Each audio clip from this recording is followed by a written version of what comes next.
जो माइनिंग है वो माइनिंग का जो कंसेप्ट है वो बिल्कुल क्लियर नहीं है। तब हम फाइंड आउट कर रहे थे कि क्वार्टजाइट है या लाइमस्टोन है।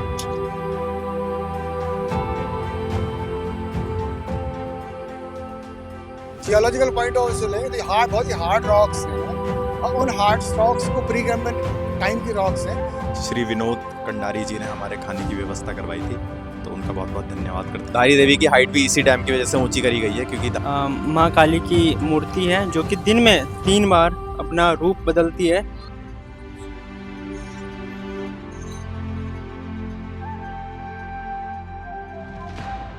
Hello guys, good morning, welcome back to our new blog. I hope आप सभी लोग बढ़िया होंगे। इस ब्लॉग की शुरुआत हो रही है देवभूमि उत्तराखंड के देहरादून डिस्ट्रिक्ट से। अभी मैं हूँ अपने रूम पे और अभी जो टाइम हो रहा है वो हो रहा है 6:30। आज के ब्लॉग में हम आपको लेकर जाएंगे रुद्रप्रयाग। वो एमएससी जियोलॉजी करते हैं डीवीएस पीजी कॉलेज से। तो एमएससी दोस्तों आपको पता ही है कि 2 साल की होती है और उन 2 सालों में होते हैं 4 सेमेस्टर। तो जो A1 सेमेस्टर होते हैं तो उनमें आपको डीवीएस पीजी कॉलेज में जो डिपार्टमेंट ऑफ जियोलॉजी है वो A1 सेमेस्टर में एक फील्ड टूर करवाते हैं। लास्ट टाइम आपने देखा होगा कि जब हम सेकेंड सेमेस्टर में थे तो हम लोग हर्षिल वैली गए थे और अभी हमें 4th सेम में, ठीक है, एमएससी 4th सेम का फील्ड टूर होने जा रहा है। आज का जो हमारा नाइट स्टे है वो रहेगा हमारा रुद्रप्रयाग, ठीक है। तो बहुत सारी जगह जाएंगे, यानी कुमाऊँ जो मंडल है हमारा उसके कई डिस्ट्रिक्ट में हम लोग अपना फील्ड टूर करेंगे। तो 3 प्रयाग को हम कवर करेंगे इस बार, ठीक है। तो पहला तो रहेगा हमारा देव प्रयाग, फिर होगा हमारा रुद्रप्रयाग, फिर होगा हमारा खंड प्रयाग, ठीक है। तो लास्ट टाइम हमारे साथ हमारे डिपार्टमेंट के सर आए थे, विपिन सर आए थे। मतलब हमारे साथ 2 टीचर आ रहे हैं। एक होंगे हमारे HOD जो कि है हमारे डॉक्टर दीपक कुमार भट्ट सर, और एक दूसरे प्रोफेसर है डॉक्टर संजय सिंह राणा सर, ठीक है। ये देखिए दोस्तों, आज का जो मौसम है थोड़ा थोड़ा बादल लगे हुए हैं और इधर से हो रहा है अभी सनराइज़। तो फाइनली सनराइज़ भी हो चुका है और हम लोग निकल रहे हैं, ठीक है। तो पहुंचते हैं जल्दी। और मम्मी है यहाँ पे। मैडम चिरंजीव खुश रहो, यात्रा में बढ़िया से अच्छे इंसान का परिचय दो। शुभ यात्रा। ठीक है, ओके, थैंक यू। अपने से बड़ों का आदर करो। वो तो करते ही हम। अपने दोस्तों के साथ अच्छे से रहना।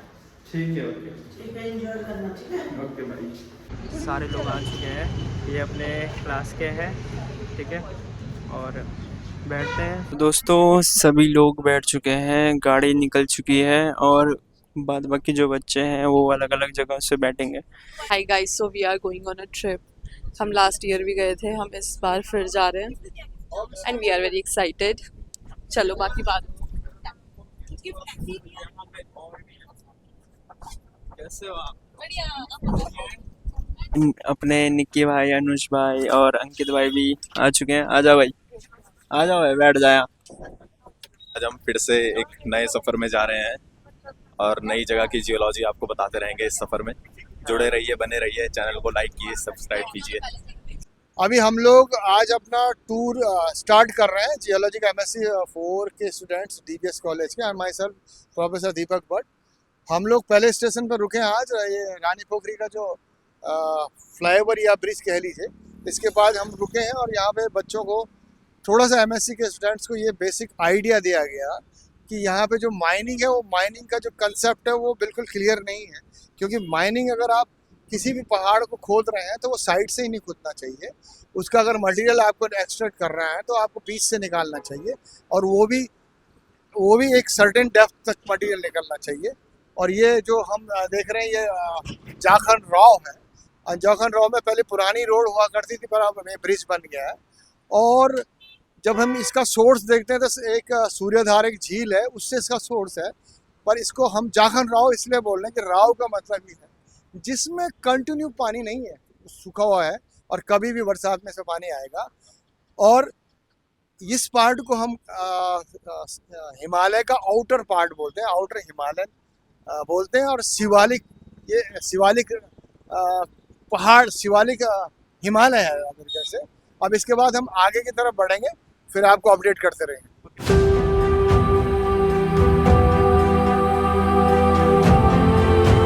इससे अभी सर ने ना वो टेस्ट करवाया, क्या पत्थर, मतलब हम फाइंड आउट कर रहे थे कि क्वार्टजाइट है या लाइमस्टोन है, तो सर ने इससे टेस्ट करवाया कि तू टेस्ट करके देख तुझे क्या टेस्ट आ रहा है। इसको कोई टेस्ट ही नहीं आया। जो फर्स्ट टाइम टेस्ट करा था उसमें तो कुछ लगा नहीं, है ना? तो खुद तो दिख नहीं रहा है इसमें। गाइस हम ऋषिकेश में थे एंड अभिलाषा मेरे से पूछ रही ये कौन सी रिवर है। अब हम ऋषिकेश, अब हम सबको पता होता है पर इसको नहीं पता। नो शी वाजंट अवेयर, नहीं तेरे को नहीं पता। Oh my God, camera on करते सारी इंग्लिश बाहर आ गई। पकड़ यार। ना हो गया भाई? हाँ वही हो गया लगभग। तुमने भी करी थी क्या टेस्ट फ्रॉग? ना वही इतना सौभाग्यशाली नहीं समझता मैं अपने आप को, इस इतना सौभाग्यशाली तो सिर्फ तू ही है। अच्छा दोस्तों, हम लोग अभी हैं व्यासी में और यहाँ पर हम लोगों ने अभी खाना खाया था, ठीक है। तो इसके बाद हम जो आगे हमारा स्टेशन होगा वो होगा सिंगताली में, ठीक है। हमारे सर हैं, सर शर्मा क्यों रहे आप? थोड़ा शर्मीले स्वभाव के हैं सर, इसलिए इंटरव्यू नहीं दे रहे। आगे देंगे, आगे जा। सर कह रहे थे पैसे बढ़ेंगे कि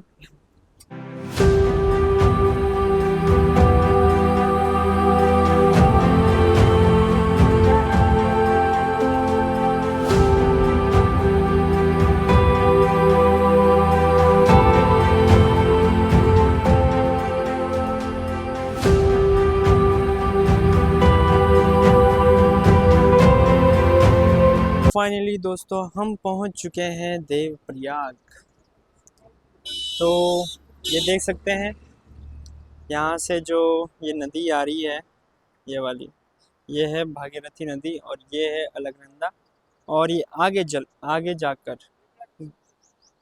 गंगा बनती है, जहाँ पहाड़ों की खामोशी नदियों की गूंज से मिलती है, जहाँ प्रकृति खुद एक कहानी सुनाती है, वो जगह है देवप्रयाग।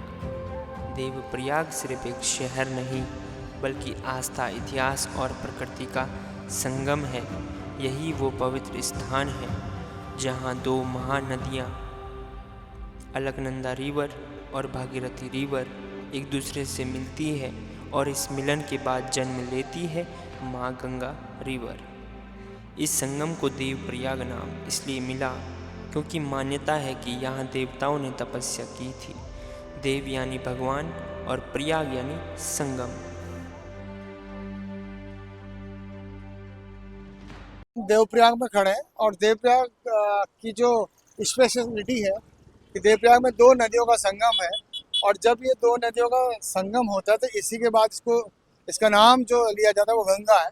एक यहाँ पे नदी है उसका नाम अलकनंदा है और एक दूसरी नदी है उसका नाम भागीरथी है। अलकनंदा का जो उद्गम स्थल है उसको सतोपन ग्लेशियर जो बद्रीनाथ के पास में, और भागीरथी का जो उद्गम स्थल है वो गंगोत्री के पास में गौमुख है। दोनों नदियों का यहाँ पे संगम है।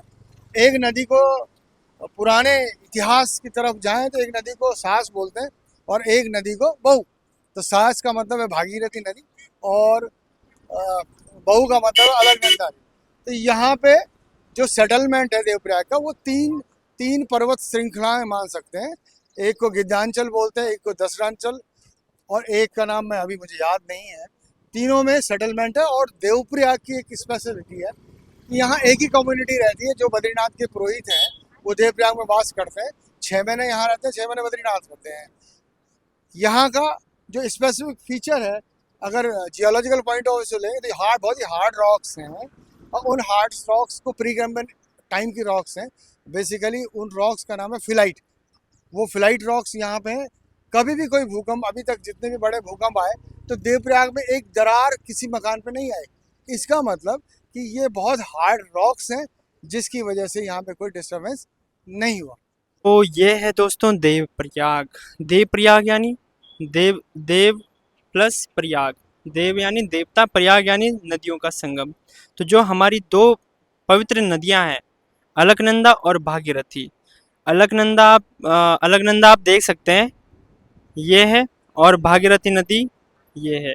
इन दोनों का जो रिश्ता है वो सास और बहू का है, और ये आगे जाकर गंगा नदी का निर्माण होता है, या गंगा नदी बनती है ना।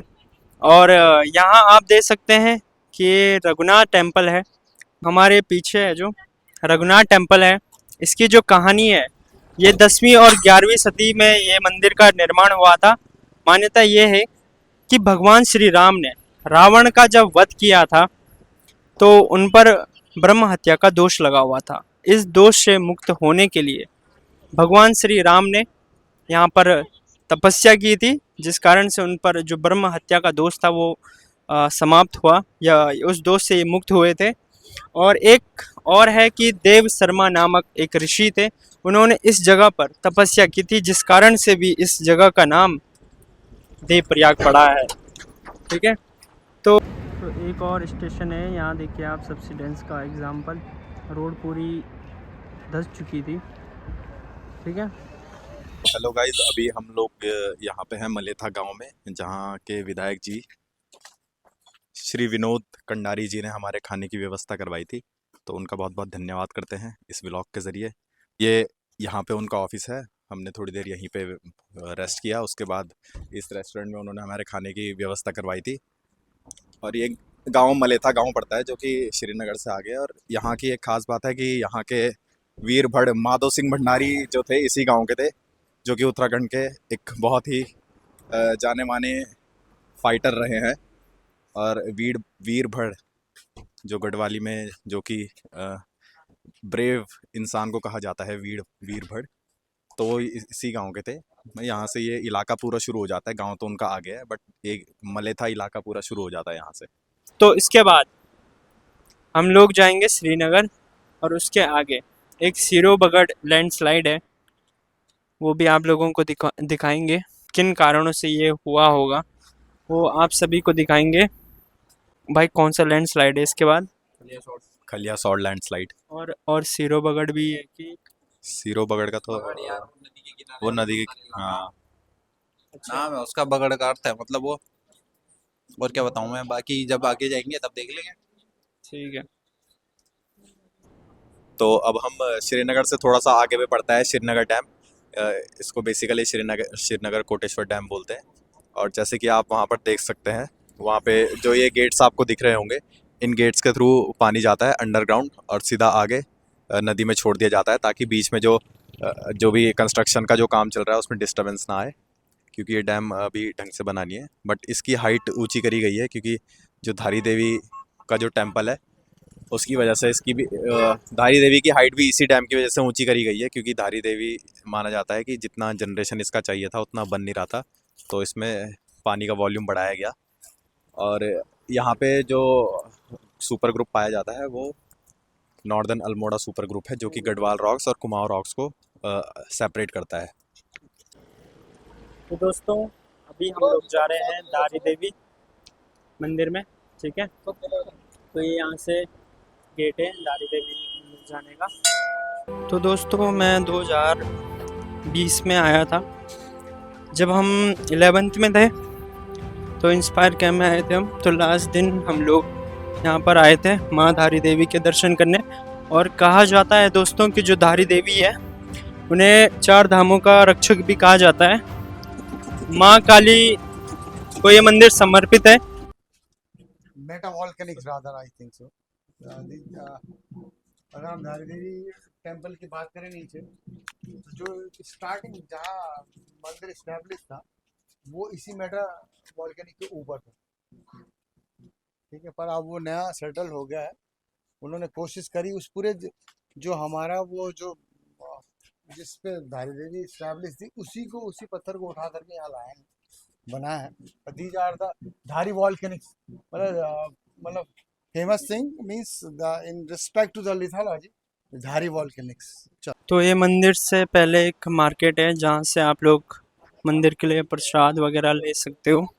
ठीक है।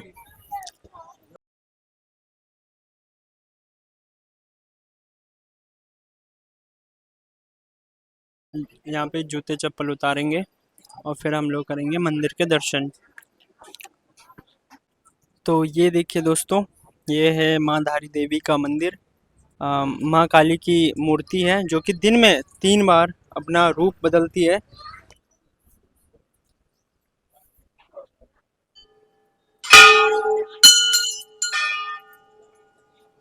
जय हो। तो ये है दोस्तों अलकनंदा नदी। और ये देखिए उत्तराखंड की इन पहाड़ियों के बीच अलकनंदा नदी के बीचों बीच एक ऐसा मंदिर है जहां देवी खुद दिन में 3 बार अपना रूप बदलती है। और लोग कहते हैं अगर ये नाराज हो जाए तो तबाही तय है। कहानी शुरू होती है एक भयानक बाढ़ से, जब अलकनंदा नदी में बहकर आई थी देवी की एक मूर्ति और यहीं आकर रुक गई।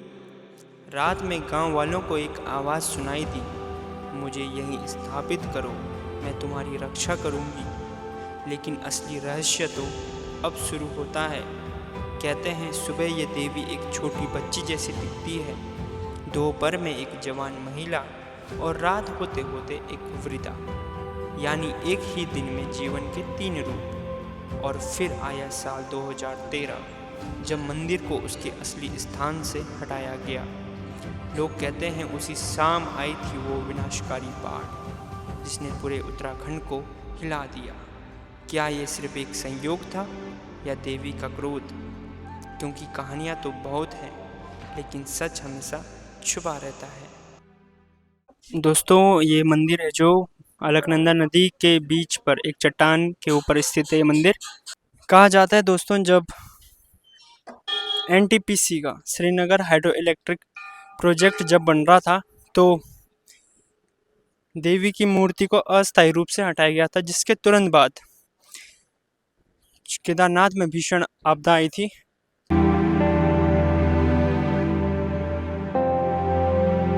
तो दोस्तों आज हमारा नाइट स्टे रहेगा भानु पैलेस में। तो ये है डाइनिंग रूम और हमारा रूम है जो एक फ्लोर नीचे है, तो हम वहाँ जाते हैं। तो ये है अपना रूम और अभी आपको रूम टूर करवाते हैं। चलो भाई। तो ये है अपना रूम और ये देखो यहाँ पे डबल बेड लगा हुआ है, एक LED लगी हुई है, यहाँ पे शीशा है। ये AC वाला रूम है भाई, वो लगी AC कहाँ गई? और AC हो रही है, ठीक है। तो ये है 4 आदमियों के लिए। हाँ ये नहीं, एक और लगेगा ना अभी। दिन कैसा रहा भाई तुम्हारा? दिन तो काफ़ी थकाने वाला था लेकिन बीच बीच में जो खाने के पदार्थ है उनसे एनर्जी मिलती रही। अभी तो दोस्तों तीनों दोस्त हैं जो रूम पे बैठे हैं और अभी हम लोग जा रहे हैं अब डिनर करने। तो फिलहाल इस ब्लॉग को यही एंड करते हैं। अगर आपको ये ब्लॉग पसंद आए प्लीज़ चैनल को लाइक सब्सक्राइब शेयर करना बिल्कुल मत भूलना। मिलते हैं आपको जल्दी नेक्स्ट ब्लॉग में, तब तक के लिए thanks for watching. Bye bye guys, जय हिंद, जय भारत, जय देवभूमि उत्तराखंड।